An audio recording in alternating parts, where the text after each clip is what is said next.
Hi friends, welcome to Soumya food house YouTube ಚಾನಲ್ಗೆ ಎಲ್ಲರಿಗೂ ಸ್ವಾಗತ. ಫ್ರೆಂಡ್ಸ್, ಇವತ್ತು ಮದುವೆ ಮನೆ ಶೈಲಿಯ ಶಾವಿಗೆ ಪಾಯಸನ ಯಾವ ರೀತಿ ಸಿಂಪಲ್ ಆಗಿ ಒಂದು 10 ಮಿನಿಟ್ಸಲ್ಲಿ ಮಾಡೋದು ಅಂತ ನೋಡೋಣ.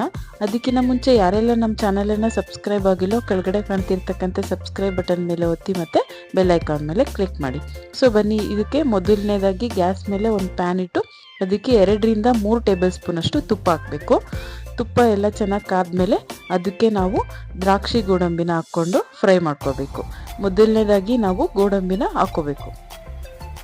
ಗೋಡಂಬಿನ ಹಾಕ್ಕೊಂಡು ಅದನ್ನು ಗೋಲ್ಡನ್ ಬ್ರೌನ್ ಕಲರ್ ಆಗೋವರೆಗೂ ನೀಟಾಗಿ ಕಡಿಮೆ ಉರಿಯಲ್ಲಿ ಅದನ್ನು ನಾವು ಫ್ರೈ ಮಾಡ್ಕೋಬೇಕು. ಅದೆಲ್ಲ ಫ್ರೈ ಆಗಿದ್ಮೇಲೆ ಗೋಡಂಬಿನ ಒಂದು ಬೌಲ್ಗೆ ತಗೋಬೇಕು. ತೆಗೆದುಬಿಟ್ಟು ನೆಕ್ಸ್ಟು ಅದಕ್ಕೇ ನಾವು ದ್ರಾಕ್ಷಿನ ಹಾಕ್ಕೊಂಡು ಅದನ್ನು ಕೂಡ ನೀಟಾಗಿ ಫ್ರೈ ಮಾಡ್ಕೋಬೇಕು.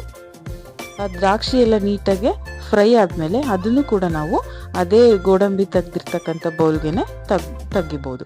ತೆಗೆದುಬಿಟ್ಟು ನೆಕ್ಸ್ಟು ಅದೇ ತುಪ್ಪ ಇರ್ತಕ್ಕಂತಹ ಪ್ಯಾನಿಗೆ ನಾವು 1 ಬೌಲಷ್ಟು ಶಾವಿಗೆನ ಹಾಕಬೇಕು. ನಾವು ಆ ತುಪ್ಪನ ತೆಗಿಬಾರ್ದು, ಅದೇ ತುಪ್ಪಕ್ಕೆ ಶಾವಿಗೆನ ಹಾಕ್ಬಿಟ್ಟು ಫ್ರೈ ಮಾಡಬೇಕು. ಆದಷ್ಟು ನಾವು ಲೋ ಫ್ಲೇಮಲ್ಲಿ ಶಾವಿಗೆನ ಫ್ರೈ ಮಾಡೋದ್ರಿಂದ ಶಾವಿಗೆ ಕ್ರಿಸ್ಪಿಯಾಗೂ ಇರುತ್ತೆ ಮತ್ತು ಅದು ಗೋಲ್ಡನ್ ಬ್ರೌನ್ ಕಲರು ಚೆನ್ನಾಗಿ ಕಲರು ಬರುತ್ತೆ. ಸೊ ನಾವು ಏನು ಹೈ ಫ್ಲೇಮಲ್ಲಿ ಇಟ್ಟು ಗ್ಯಾಸನ್ನು ಫ್ರೈ ಮಾಡಿದಾಗ ಏನಾಗುತ್ತೆ ಅಂದರೆ ಶಾವಿಗೆ ಎಲ್ಲ ಆದಷ್ಟು ಬೇಗ ಸಿಹಿಯುತ್ತೆ. ಸೊ ಅದಕ್ಕೆ ನಾವು ಆದಷ್ಟು ಲೋ ಫ್ಲೇಮಲ್ಲೇ ಶಾವಿಗೆನ ಯಾವಾಗಲೂ ಈ ಥರ ಫ್ರೈ ಮಾಡ್ಕೋಬೇಕು. ನೋಡಿ, ನಮಗೆ ಏನಾದರೂ ಪಾಯಸ ಮಾಡಬೇಕು, ಬೇಗ ತಿನ್ನಬೇಕು ಅನಿಸಿದಾಗ ಇದನ್ನು ನಾವು 10 ಮಿನಿಟ್ಸಲ್ಲಿ ಮಾಡ್ಬೋದು. ಸೊ ನೋಡಿ, ಈ ಥರ ಎಲ್ಲ ಗೋಲ್ಡನ್ ಬ್ರೌನ್ ಕಲರ್ ಆದಮೇಲೆ ಶಾವಿಗೆ ತೆಗೆದುಬಿಟ್ಟು ಒಂದು ಬೌಲ್ಗೆ ನೆಕ್ಸ್ಟು ಒಂದು ಪ್ಯಾನ್ ಇಡಿ ಗ್ಯಾಸ್ ಮೇಲೆ. ಅದಕ್ಕೆ ಒಂದು ಅರ್ಧ ಲೀಟ್ರಷ್ಟು ಹಾಲನ್ನು ಹಾಕಬೇಕು. ಅರ್ಧ ಲೀಟ್ರಷ್ಟು ಹಾಲನ್ನು ಹಾಕ್ಬಿಟ್ಟು ಅದಕ್ಕೆ ಸ್ವಲ್ಪ ನೀರನ್ನು ಕೂಡ ಹಾಕಬೇಕು. ಏಕೆಂದರೆ ಹಾಲು ಸ್ವಲ್ಪ ಫ್ಯಾಟ್ ಅಂಶ ಜಾಸ್ತಿ ಇರೋದ್ರಿಂದ ಅದು ಏನಾಗುತ್ತೆ, ಪಾಯಸ ಗಟ್ಟಿಯಾಗುತ್ತೆ. ಸೊ ಸ್ವಲ್ಪ ನೀರು ಹಾಕಿದಾಗ ಕರೆಕ್ಟ್ ಅಳತೆ ಆಗುತ್ತೆ. ಸೊ ನೀರು ಹಾಕಿದ್ಮೇಲೆ ನೆಕ್ಸ್ಟು ಅದಕ್ಕೇ ನಾವು ಬಾದಾಮ್ ಪೌಡ್ರನ್ನು ಹಾಕಬೇಕು. ಒಂದು 2ರಿಂದ 3 ಟೇಬಲ್ ಸ್ಪೂನಷ್ಟು ಬಾದಾಮ್ ಪೌಡ್ರನ್ನು ಹಾಕಬೇಕು. ಹಾಕ್ಬಿಟ್ಟು ನೀಟಾಗಿ ಅದನ್ನು ಮಿಕ್ಸ್ ಮಾಡ್ಕೊಂತ ಹಾಲನ್ನು ನೀಟಾಗಿ ನಾವು ಮಳ್ಳಿಸ್ಬೇಕು. ಹಾಲೆಲ್ಲ ನೀಟಾಗಿ ಬಿಸಿ ಆದಮೇಲೆ ಅದಕ್ಕೆ ನಾವು ಒಂದು ಸ್ವಲ್ಪ ಲೋ ಫ್ಲೇಮಲ್ಲಿ ಇಡಬೇಕು.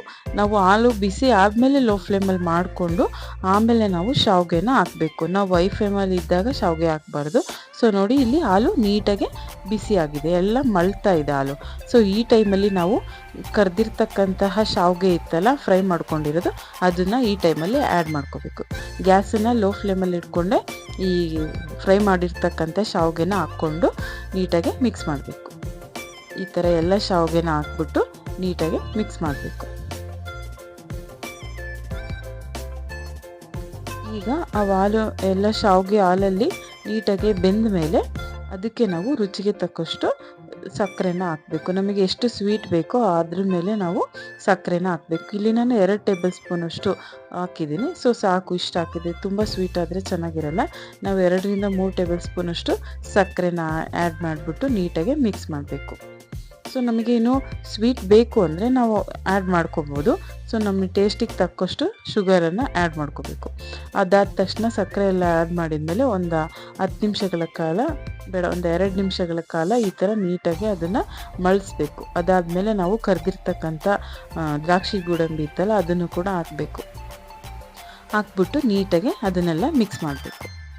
ಅದೆಲ್ಲ ನೀಟಾಗಿ ಮಿಕ್ಸ್ ಆದಮೇಲೆ ಅದನ್ನು ನಾವು ಆಫ್ ಮಾಡಿಬಿಟ್ಟು ಗ್ಯಾಸನ್ನು ಒಂದು ಲೀಡ್ನ ಕ್ಲೋಸ್ ಮಾಡಿಬಿಟ್ಟು ಒಂದು 10 ನಿಮಿಷಗಳ ಕಾಲ ಬಿಟ್ಟಾಗ ಸೊ ಈ ಥರ ಶಾವಿಗೆ ಹಾಲಿನ ಅಂಶನೆಲ್ಲ ನೀಟಾಗಿ ಅಬ್ಸರ್ವ್ ಮಾಡಿಕೊಂಡು ಕುಡಿದಿರುತ್ತಲ್ಲ, ಸೊ ಚೆನ್ನಾಗಿ ಶಾವಿಗೆ ಅರಳಿರುತ್ತೆ ಹಾಲಲ್ಲಿ. ಸೊ ನೋಡಿ, ಈ ಥರ ಬಿಸಿ ಬಿಸಿಯಾದಂತಹ ಶಾವಿಗೆ ಪಾಯಸನ ನಾವು ಎಷ್ಟು ಈಸಿಯಾಗಿ ಮನೆಯಲ್ಲಿ ಒಂದು 10 ನಿಮಿಷದ ಒಳಗಡೆ ಮಾಡ್ಬೋದು ಅಂತ. ಸೊ ನೀವು ಕೂಡ ಇದನ್ನು ಟ್ರೈ ಮಾಡಿ. ಅದೆಲ್ಲ ಆದಮೇಲೆ ಬಿಸಿ ಬಿಸಿಯಾಗಿ ನಾವು ಸರ್ವಿಂಗ್ ಬೌಲ್ಗೆ ಹಾಕ್ಕೊಂಡು ಸರ್ವ್ ಮಾಡಿ ತಿಂದರೆ ತುಂಬ ಚೆನ್ನಾಗಿ ಟೇಸ್ಟು ಇರುತ್ತೆ. ಯಾರಿಗೆಲ್ಲ ಈ ರೆಸಿಪಿ ಇಷ್ಟ ಆಯಿತು, ಸೊ ನೀವು ಕೂಡ ನಿಮ್ಮ ಮನೆಯಲ್ಲಿ ಟ್ರೈ ಮಾಡಿ. ಸೊ ನೀವು ಯಾರೆಲ್ಲ ಇನ್ನೂ ನಮ್ಮ ಚಾನಲನ್ನು ಸಬ್ಸ್ಕ್ರೈಬ್ ಆಗಿಲ್ಲ, ಸೊ ಕೆಳಗಡೆ ಕಾಣ್ತಿರ್ತಕ್ಕಂಥ ಸಬ್ಸ್ಕ್ರೈಬ್ ಬಟನ್ ಮೇಲೆ ಒತ್ತಿ ಮತ್ತು ಬೆಲ್ ಐಕಾನ್ ಮೇಲೆ ಕ್ಲಿಕ್ ಮಾಡಿ. Thank you for watching.